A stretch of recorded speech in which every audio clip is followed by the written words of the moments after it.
Hi, everybody. Welcome back to season 2 of Small Biz Diaries. Whether you've been with us from the very beginning or you're tuning in for the first time, thank you so much for being here.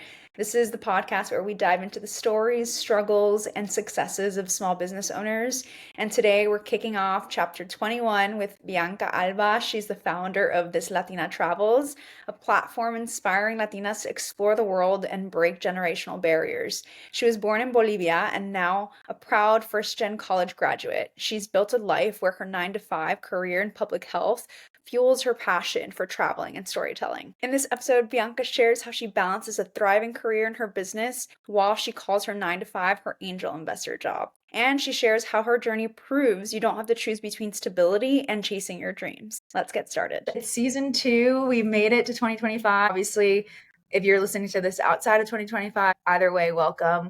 This is just our first episode of season 2, and I couldn't be happier to be here with Bianca. As you guys heard, she's just full of insights that she's going to share with us when it comes to balancing passions while building a business while thriving in a 9 to 5. So that's a huge topic, I think, within itself, because it's something that's not talked about, right? You have a lot of people who are either wanting to transition out of their 9 to 5 or maybe not wanting to transition out of their 9 to 5 while still working towards different goals within their business or just like a side hustle or things like that. So I like this different perspective that we're about to take, especially entering the new year, whether you have goals to, try to balance the two within your own space, or whether you want to travel and you're trying to get some inspiration from Bianca here today, or many other reasons that we'll unpack as we kind of dive through the episode. So thank you everyone for being here and for joining us for season 2. Yay.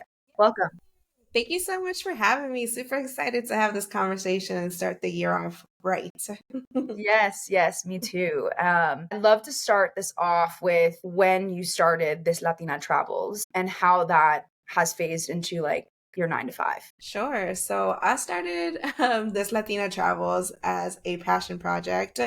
It was in the beginning of 2021. So my background is in public health, and I used to work for the Centers for Disease Control and Prevention. And so, as we all know, when COVID hit, especially employees under CDC, we were working nonstop. But like when I tell you I was working like 80-hour weeks, it was insane, from JFK to Maryland to Puerto Rico, where I live. I was all over the place, and I just needed to do something that was not work related. I felt like I was literally eating, breathing, sleeping, dreaming of COVID. And so I was like, you know what? I'm going to start something for my own mental health. And at that time, my sorority sister, who's a podcast editor, I was like, you know what? I want to start a podcast. Like, I want to start, talking about like my travels and where I've been and how I can motivate more women, especially Latinas, to travel the world. And she's like, okay, let's do it. And so that's honestly how it started. It started as a passion project.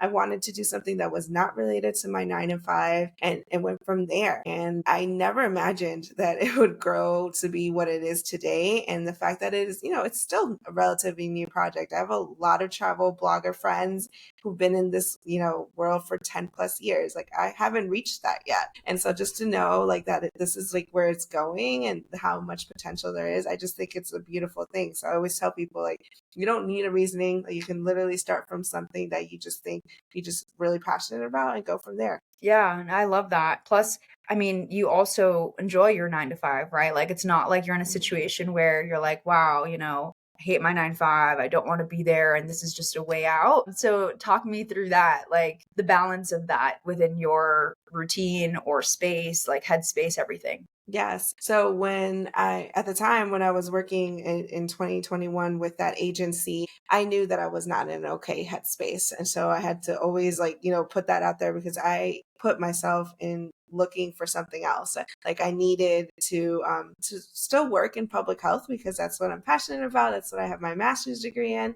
But I was like, I need to work for an agency that really appreciates like, my work and pays me also for what, I deserve. And so at the time, I actually ended up applying for different positions, and I got another position with another agency. And because of that agency, I'm now able to do like, more of the things that I'm passionate about. And so I'm always advocating for people to also change jobs. Like, it's okay to change jobs. It's okay to leave something that you've been there for many years. Like, I think there's a taboo, especially when it comes to women and women that know, like, you worked so hard to get to this spot, or no, like, you can't change jobs. And I'm like, yes, you can. And so I ended up changing, agencies. And now I work for someone and for a group of individuals that I'm able to do things that I'm passionate about and also love my 9 to 5. And I think that's what's really important and key here, because I think a lot of people think just because you start a business, like, that has to be like your full on.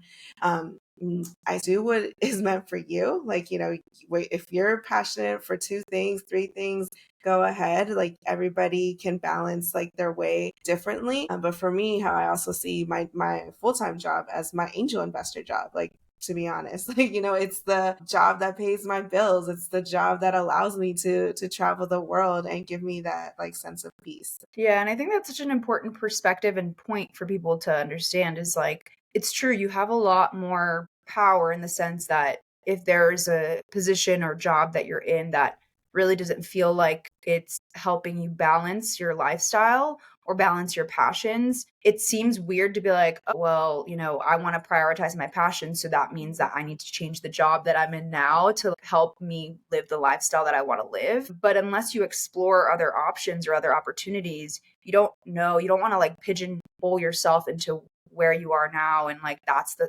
place you need to stay in. I feel like that's so important that you mention that within like your journey as well, because I think a lot of people just don't see that there are other options out there that Mhm. might help you a little bit more with your mental health or just within your lifestyle of like work life balance. So, yeah, I love that you mentioned that because I think that's so important. 100% agree. And I always tell people, like, at the end of the day, a job is a job and the work will always be there too, right? Like, no matter what type of, industry you're in. But for me, like, time has always been the most expensive, like, value. When it comes to travel, when it comes to life or anything. So I'm like, you need to do something that you're passionate about. You need to, be in a place where you're appreciated, where, you don't have to be best friends with all your coworkers, but be in a place where it's healthy. And I think that's where I'm very grateful that I'm in a position now in my career, in my life, where I am surrounded by all that. Yeah, yeah. And being a multi-passionate creative, like, is Mhm. just, or multi-passionate about things doesn't necessarily mean you have to be like super creative, is okay. Like, it's something that could help really balance out what you're doing on a day-to-day basis so that you're not always on like autopilot. And Yeah. I think that there's sometimes different seasons for things too. Like, for example, even for me, as an example, I have my art business, I have my marketing business, and then I also actually starting next week will have more of a 9 to 5 structured job and this podcast.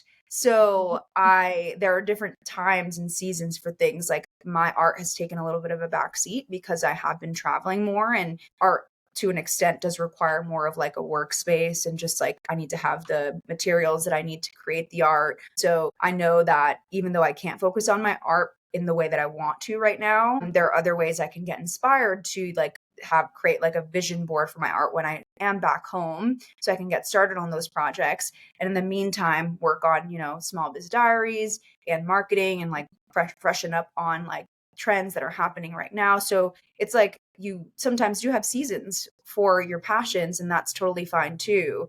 It's just finding a way or something that works for you and feels right within your own variables happening, like life, generally speaking, but also just like partners, your career in general, what you want to do, your lifestyle, like your health, so many other variables, but that looks different to everybody. So I really appreciate the fact that this is the perspective that we're shedding is like you can still love what you do on a 9 to 5 basis, or like as you called it, which I love, the angel investor component Mhm. of it all, while still working on other things that are influencing your passions. Yeah. At the end of the day, finances also plays a huge role into all this aspect. Like, we all still got to eat and sleep and do all that stuff. So do what makes it best for you. And I'm a huge component of outsourcing.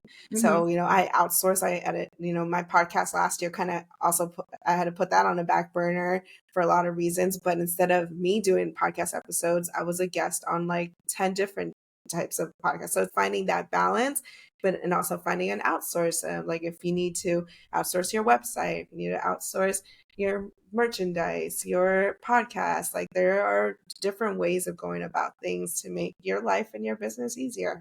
Yeah, no, it's true. And then on that note, what would you say, like, from the position that you're in now, where you have your 9 to 5 and you're still Mhm. working on this Latina Travels, what would you say is your biggest struggle or like balance with it? I would say the biggest struggle is that I just want to do more, of course, Mm. and that there isn't enough time. Like I always tell people, it's not even just time. I wish there was more of me. Like I wish there was like two or three people of me doing the same thing, but it's just a more balance of like, I continue want to do more. Like okay, I have my podcast, I have my blog, I want to go to this travel conference. Oh, I also want to travel here. And then I'm like, well, I also want to build in my public health career. Like I want to go to this conference for that. I want to learn. I want to do this. So it's just having that multiple, I guess, ambition also of like feeling like I want to do everything. But at the end of the day, I have to remind myself, no, like that's how you got burnt out, a couple years ago. So it's like, okay, well, picking and choosing like what quarterly goals am I going to work on like this year? Like what do I see myself doing in the long term, and just focusing on that. And realistically too, like just sitting back and thinking, okay, this is me at the end of the day, like running this Latina Travels. Like what is it that, makes me happy? What continues like, me living in my purpose, and just being realistic with myself. I think is something as simple that, we need to do. But I would say overall, it's just the want to do more. Yeah, yeah, it's a huge one. Especially like you said, when you have the ambition and the passion for each of your like branches that you're working Yeah, on. But I love what you said. So, have that realistic component of it all, making sure you're checking in with yourself in terms of like, okay, like, is this something that fulfills me or still brings me joy or has those specific components to it that, will continue pushing you along when things get tough, I think. And then having those quarterly goals that you can reference or look back at. I think those three things that you mentioned is like a little bit of formula to work off of, right? Because that alone can help, give you some structure when you are a little bit of a, someone that gets inspired or like is multi-passionate and just has different things that they want to accomplish. That's something that I feel like I need to work on this year, is setting those quarterly goals. Because at the end of the day, no matter how small those goals are, they're still going to slowly get you to where you want to be. As much as that, you have other things you're focusing on, they will get you slowly to there, like to that, or bring opportunities that you didn't even expect. So I think that advice is super great. exactly. I always say like that quote that says, like, think of your business as a crock pot, right? It's not a popcorn bag. It's not going to happen in a couple of seconds. It's going to take time for it to brew, and it's going to take time for it to be the best version of itself. And that's what I keep in my back of my mind every single day, because, unfortunately, like we are in a time frame where like everything is in the palm of our hands, right? So we have like that comparison guilt, or we have like the first gen guild, like where me, I'm like, oh my gosh, like I should have XYZ by now, or like, why can't I be doing more, or like what else? It's like, no, you gotta take a step back and realize like, no, it's okay. Like you're doing like your business in your terms, and that's totally fine. Yeah, it's true. And it's something that people can't forget about doing. I've never heard the crock pot reference. So I love that. I feel like anybody who has heard, the different slow and steady or different perspectives of running a business or being an entrepreneur, I love getting new references like that because it always helps when things get tough sometimes. So, how did the travel component come in the picture? Like, was it because you already had that passion and you were just like, hey, like, how can I, like you said, put it into a podcast form and talk about this? Like, tell me a little bit about that, especially as first gen. Yeah. So growing up as a proud first gen Latina, I was born in Cochabamba, Bolivia, but I was brought to the States when I was a baby. So growing up, like we didn't go on trips, vacations, or anything. I lived in a single family home. And so, we barely had money enough to survive. That's how I always said. We had food on the table and a roof over our heads. So I feel like ever since I was a little girl, like I always dreamed about traveling. And I'll never forget like the first time we went back to our home country, Bolivia. It was 13 years like after my mom, had left her country. And at the time I was like, a young teenager, didn't care. And so I remember vividly, like, I was like, oh, I don't want to be here. Like, and it took forever. I'm the oldest. So we had all my little sisters with me. But now reflecting on that time, like I always remember, like, our parents traveled for necessity, but we're here traveling for joy. And I strongly believe in that so much. And that's really what empowered me to start a platform like this, because I was like, listen, like it can't just be me.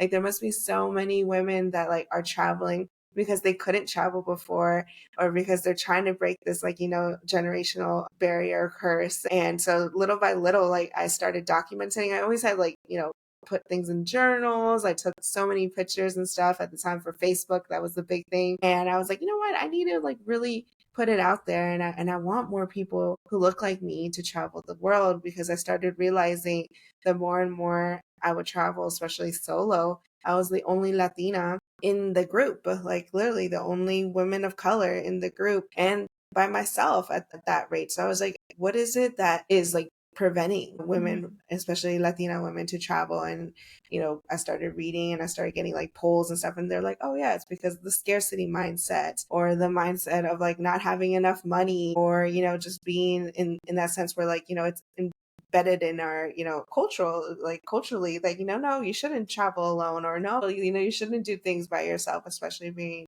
as a woman. And so that's why I wanted to start this. I wanted to start documenting like where you can go, like how you can make it there as well, because I'm like, if I can do it, you can too. And that's what I started realizing, like, okay, people are going to go to places when they know someone like themselves has gone there. So that's little by little, like that's how it came about. And I was like, I want to start this movement to motivate more women so they can continue traveling the world just like I have. Yeah, that's so beautiful, especially because, I mean, it's true, there's so many layers to that, right? Like, Hmm. especially being first gen myself, or even if you're not first gen and just have experienced like poverty or not having sufficient finances within your Hmm. family upbringing that allowed you to travel. Traveling ends up opening up so many different perspectives for you as soon as you start getting a small little taste of it. So, add on top of that the layers of Yeah. unpacking, why, whether it's a small passion to travel or you just have like a calling to go explore different places, even if it's just in the US, right? I don't want to say Yeah. it has to be outside of the world. It's so true. I mean, the guilt personally sometimes of like leaving my Hmm. parents behind, and just like also knowing that they worked so hard to get me to the Yeah. US and having a beautiful and amazing life, for me to only spend more time in Mexico or like go explore different parts of the world. And it can be heavy sometimes, and you don't even realize it's happening until like something comes up, or something surfaces, or you realize it's slowly like eating at you as you go on more and more trips. So I think it's such an important component to talk about when it comes to what you're building and the platform that you have, is that you're really opening these conversations up to realize like people aren't alone in that, but then also making it relatable and making it even a possibility for people who might have just not even considered that it was a possibility for them. Hmm. Um, Yeah. so yeah, I resonate that with that, and I know others will too.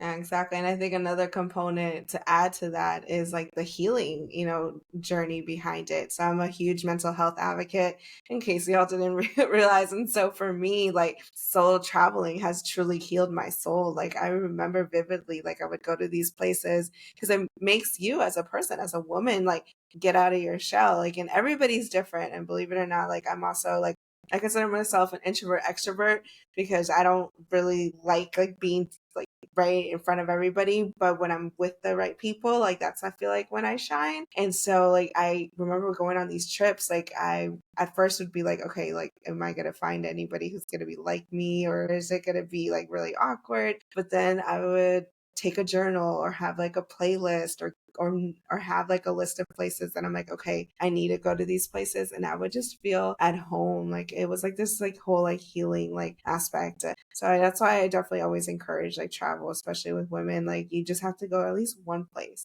And like you Mhm. said, like it doesn't have to be across the world or anywhere fancy. It could literally just be the state over, the city over, just like a staycation, but do something for you. And I think that's the big component, is like, because once you start it, Like I feel like it's like Pringles. Like once you pop, the fun don't stop or something like that. Like it's Yeah. like for me, that's how it started. Travel was, nothing that I ever grew up in. And once I started it in college, it was like game over. Like I saw like one country and I was like, if this is how it's gonna be, like I can't even imagine how it is in all over the world. And I will stand by that. I'm one of the things that popped into my head, which I think aligns with everything we've been talking about, is for people who want to travel or who have some kind of calling or, even inkling of a calling to travel in or Hmm. outside of the US that are working a 9 to 5. What advice do you have for them knowing that you have a Hmm. 9 to 5, but you're building a business that's about travel, right? Yeah. What advice do you have for folks? So I think the first thing is, of course, a budget, right? You have to have money behind this aspect. So I'm not saying you have to be a millionaire. I'm not a millionaire yet, but yet I've traveled to 6 out of the 7 continents. So it's like, well, okay, well, defining that component of your money. So for me, every month I pay myself. So I have my high yield savings account, and in my high yield savings account, I have a travel fund. So every month I pay myself towards that travel fund. So at the end of whatever the year is, like I have, let's say, $5,000 or $6,000 in that account. And I know that's specifically for travel, like related items. Building a travel fund and making sure you have like that money set aside for whatever trip you decide to do. And then second is, utilizing these amazing resources that are out there. I think a lot of people do not know, like, the game, I guess you could call it, like to finding cheap flights, for example. You can't have like a destination like in mind. Sometimes like literally going on Google Flights and seeing like what from your airport, from your home airport to who knows what. Yeah, and let's say New York or something. You just put something in the other in the Google Flights and it shows like you can sort it like from cheapest like rate, and you would be surprised to seeing like how many deals are out there. Joining different like listservs, like the top three that I have, that I join, and I am subscribed to some of their premium memberships, but not a lot of them have free memberships. Like Going, they used to be called Cheap Flights. So what they do is they email you weekly, sometimes daily flight deals, straight to your inbox from your home airport. And it's just like, okay, like there's a round trip to Dublin, Ireland for $500. Like, how is that so? And then you look it up, and depending on your time frame, right? Because I also know like when you work a 9 to 5, you have a certain amount of holiday leave. So it's making sure to also work that leave in your favor. So if you know there's a Monday holiday, well, then take that Friday off, and that's 4 days right there, or take that Thursday, Friday. So you would only have to take like, 2 days versus like 3 days. So it's all like a game system, how I see it as, but there's resources out there. So it's just making sure to find the correct resources, having your budget set aside. And I would say at the end of the day, like figuring out like what you want to do this travel for. Like, is it because it's a bucket item list, right? If it's a bucket item list and it's a certain festival, like making sure to plan in advance, because I think a lot of times people also forget, like, yes, you may want to go to, let's say, Paris, in that week that you're trying to look at, like there's other festivities going on. Let's say this past year you were trying to go to Paris and the Olympics happened the week that you were going to go, like prices would be skyrocketed. And so it's just like things like that you have to do your research and be mindful of. Yeah, all great advice. And I think to add to that, not being afraid just like to connect with someone like Bianca Yeah. or someone who has traveled to where you're thinking of traveling to, because I would say 99% of the time, people who love to travel or have any ounce of a passion to travel in or outside the US, when they've been to a place, are more than happy to share their experiences Yeah. from that place. So it will at least make it a little bit easier when it comes to the planning process. If they're like, Hmm. hey, I actually stayed in this part of the city and I loved it because it was close to coffee shops or everything was walking distance. You never know what insights people will be able to give you. And that will only just add to your list of, ideas or planning that you might be organizing. So I feel like if someone was in the position where they were nervous about travel or trying to be conscious about travel because it's their first time traveling alone or traveling to the specific place for the first time, don't be afraid to reach out to people. I'm sure it's going to help you substantially to even feel a little bit more at ease with where you're going. Yes. So I'm sure you've experienced the same, right? Traveling alone and going to different countries that you've never been to. 100%. And I think we live in a time where we can find so many resources. There's even like specific like group travels for like women. Like I know my friend Marita runs one in California called Amigas on Tours, where literally you go in as strangers and you leave as amigas, as friends. And I think that's Love so that. cool. Like, that you can join like group trips. When I go on my solo trips or when I would go a lot, like I would book excursions for that reason. So like I never felt like that loneliness, or I made sure to book like a tour guide that knew like everything ups and downs. And that's information that I love to share. And so I strongly believe that, you just got to find like those right resources, listen to those free podcasts, listen to those, or read those blogs, because information is definitely out there. Yeah. And anything is doable, right? Like if you Yes. work it out the right way. And I'm curious, kind of selfishly, but out of all the places that you've gone to visit, where would you say is your favorite? That's so hard. I know. I always have to do like top three because I can't choose one over Okay. the other. But so first I'm gonna start with Egypt. I went 2 years ago, and it has been my dream to go to Egypt ever since I was a little kid. Like I remember, like when we learned Egypt, like history, like and all about King Tut and all that good stuff. It's always been in the back of my mind. And then, of course, when the Mummy movies came out, and I think even more.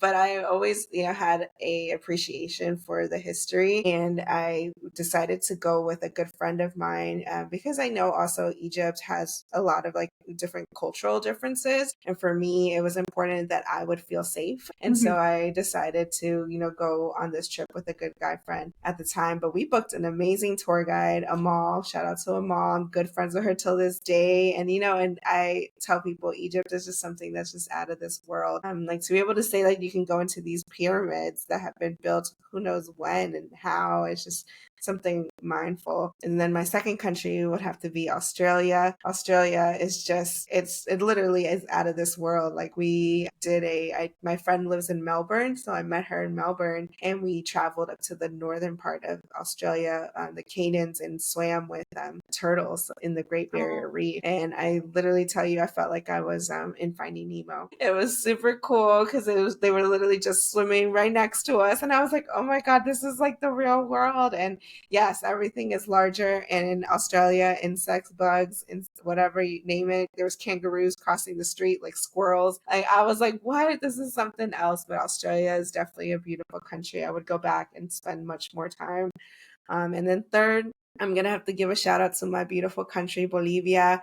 I think it's an underrated country for sure. But if you Google the Salt Lakes of Bolivia or Salar de Uyuni, it literally is like heaven touches earth. I have been blessed to go there once, and I took my family there, and it's like you're standing in the clouds. It's like something surreal. So I think it's definitely an up and coming tourist attraction, especially because of Instagram. But I would definitely have to say Bolivia and the amazing food from the city I was born in, Cochabamba. wow. I Yeah. I know my travel bug is just even more excited because I've only been to, out of the countries you listed, I've been to Mhm. Australia, but Okay. I haven't been to Mhm. Egypt and Mhm. Bolivia. So wow, yeah, I feel like that's one of the things too about Mhm. travel is that it makes you realize like how big the world is and then Mhm. how you're able to have some of these experiences, right? Like you could be from the US or Europe or any of these other countries and experience something new that Mhm. might inspire you or motivate you or just give you an ounce of like, wow, like the world is a lot bigger than I thought. Yeah. So why am I worried about, what I'm wearing tomorrow? Or like small things like Yes. that. Like I feel like it just opens up so many of your perspectives. So you hear it in what you're saying, right? Yeah. You're even the three experiences or the three countries and the Mhm. experiences that you had within those countries. So thank you for Yes. sharing. Yeah. I want to Um, hear you. I want to hear about your time in Australia too. That sounds cool. Did you go for funds as well, or was it a it study was abroad? It was a stop. We were on our way to Bali. So we Oh did yeah. Boston, no, New York, sorry, New York to Waikiki in Hawaii, and Hmm. then Hawaii to Melbourne. Okay. So we only spent like 3 or 4 days in Melbourne, but the Hmm. time there was incredible. And then from there, we went to Southeast Asia. Okay. So it was just like we were trying to take advantage of the flights to also, experience new things. But Yes. And that's another great way of traveling Mhm. too. Like people, now I'm more, I say a little bit more bougier because I hate layovers and stuff like that. But when you travel across the country, you have to. There Yeah. is no ifs or buts about it. But that's a good way to also utilize your time, is to travel to different Yes. Yes. countries. It's all about like knowing the systems. And then the other crazy thing that a lot of people, especially in the Latino community, don't talk about is the credit cards. And Hmm. it's because of that concept, unfortunately, like, oh, we don't, they don't want to pay the annual fees, or, or maybe they just are not good with their finances, or that there isn't any money. But when the more and more I learn about travel, and the more I see, like, Latinos invest over $56 billion in leisure travel. Like, there is money going into travel. Like when I talk to people and they spend all this money to Disney, I'm like, you are clearly spending money. So why not get those travel points, and also get those free, hotels, those free flights, those business class seats, like, so it's a system that hopefully, I think day by day it's changing, but it's because we need to have these conversations and also teach each other, because I didn't know all this either. And I'm sure you didn't know everything that you knew about travel either. So it's just like little by little, just It's putting true. that information out there. Yeah, no, you're right. I think there's been so many, not only like actionable items, but gems of advice that help anybody that's either already has the travel bug and is just looking to map out their 2025, especially with potentially managing a 9 to 5, or like trying to build their passion outside of their 9 to 5 and Yeah. balancing that component of it all. I love what you said about being mindful of what the purpose of your travel is, whether it's to be a bucket list item, or maybe it's something just to bring you joy and you're like, hey, I've never been here before. Or maybe there's a history component to it that will help, heal certain parts of your roots or Mhm. ancestry, things like that. So I feel like even having that intention with scope of travel will only help you feel a lot more comfortable with it when you're planning things out and being intentional about what you're doing to plan it out. So that, alongside everything else that you mentioned, is just, I think, so valuable to encompass the full scope of the conversation surrounding everything, like balancing your passions, building your business through your 9 to 5, and then also just encompassing travel as well, as of course it's a huge component of this Latina Travels. Um, Yes. so I just want to thank you, because it's just been so incredible to unpack all of those things. And I know even for myself, it helps to kind of map things out with my own goals for travel this year, and balancing, as I said earlier, all the things that I'm going to be balancing within the next couple of weeks, even. So, yeah, thank you so much. And I just have a few more questions that I want to kind of close off with, that I'm going to be asking all of our guests in 2025. So, yeah, let's get started. Get started. Yeah, drum roll. One first question is, what does it mean for you for someone to support you as an entrepreneur within your small business? That's a good question. Honestly, it brings me just so much joy. And I recently posted a reel about this.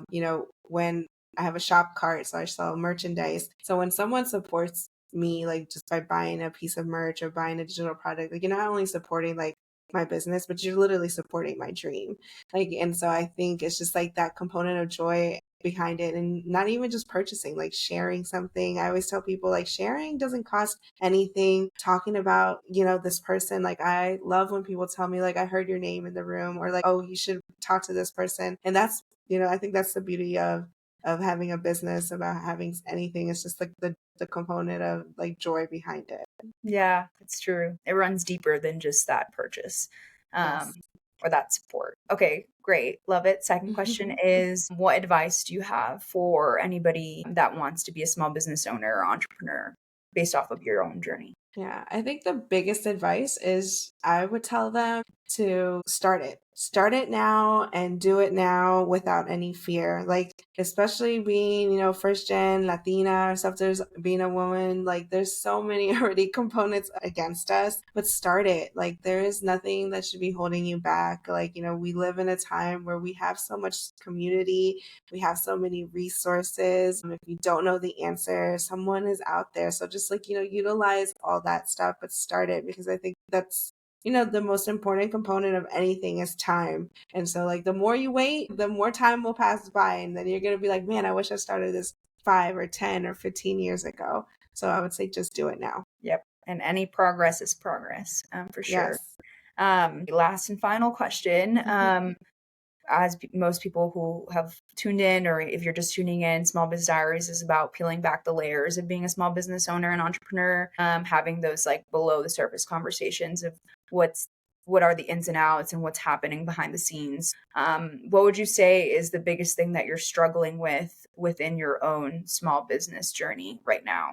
Besides Mm, wanting to do it all, which I know we talked a little bit about, like yeah. professionally speaking Yeah. right now. Yeah. I think just the simple fact of getting no's. Like, and I think we need to talk about it more. Like, there's so many, like last year, there were a lot of programs and a lot of email responses that I either didn't get a response or I got a lot of no's for sponsorships or for being part of different programs.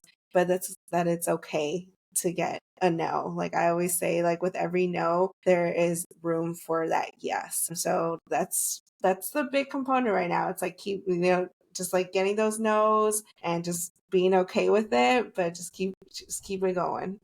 Yeah, I think that's a perfect way to end it. But I just want to thank Bianca again for being here. And I'm going to be posting or publishing all of the ways that you can connect with Bianca on the description for the episode. So please feel free to connect with her. I'm sure she can tell you all about. I mean, she's been to 6 out of 7 continents, so there's so much expertise that I'm sure she has. But thank you, Bianca, for being here and for sharing all that you did about your own journey, about where you are now, and just the advice that you have for anybody that's balancing passions or looking to travel or working through generational components of being first gen and travels. I hope everybody took a little something away from this conversation, but I just want to thank you again, Bianca. Oh, thank you so much for having me and looking forward to anybody. I always say my DMs are open. Yes, perfect. Well, thank you so much.